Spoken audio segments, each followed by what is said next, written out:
सलाखा road भरिसां शागिर्दनि पारां स्कूल में सहूलियतुनि जी खोट ख़िलाफ़ एहतिजाज कयो वियो। कोट होत खान जलबाणी जे गवर्नमेंट बॉयज़ स्कूल जे शागिर्दनि उस्तादनि जी खोट, साइंस हॉल ऐं सफ़ाई अमलो न हुजण ख़िलाफ़ एहतिजाज कयो।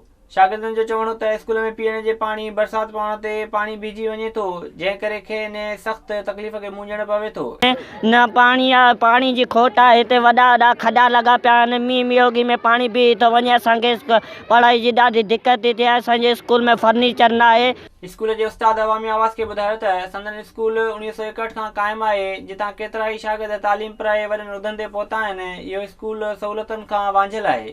हुन चयो त स्कूल में वधीक कमरनि, उस्तादनि ऐं साइंस हॉल समेत ॿियनि शयुनि जी खोट आहे। जीअं त ही स्कूल असांजो पुराणे दौर जो स्कूल आहे, 1961 खां वठी वजूद में आहे ऐं हितां कई शागिर्द अॼु बि इंजीनियर, डॉक्टर हितां ई पैदा थिया आहिनि।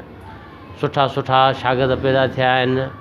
उस्ताद हिते महिनती आहिनि, पर हिते इदारे में खोट, कमरनि जी खोट आहे। साइंस हॉल कोन्हे, लाइब्रेरी हॉल कोन्हे, लैब कंप्यूटर लैब कान्हे ऐं उस्तादनि जी बि खोट आहे।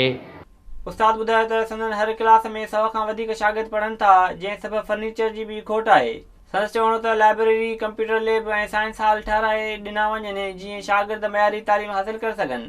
पुराणो आहे ऐं हिन स्कूल में अल्लाह ताला जी महिरबानी सां तमामु सुठी पढ़ाई आहे। डॉक्टर इंजीनियर थिया आहिनि, पर ॾिसो त हेॾो इदारो आहे पटियालो हिकिड़ो, जॾहिं न स्वीपर आहे, न माली आहे, न चौकीदार आहे। हाणे हिकु पटे वालो इहा वॾी खोट आहे। ऐं जॾहिं त क्लास में ॿार 100 खां मथे आहिनि त उन हिसाब सां असां वटि कमरनि जी बि ॾाढी खोट आहे। विज़िट कयो अवामी आवाज़ मीडिया ग्रुप जी वेबसाइट awamiawaz.pk।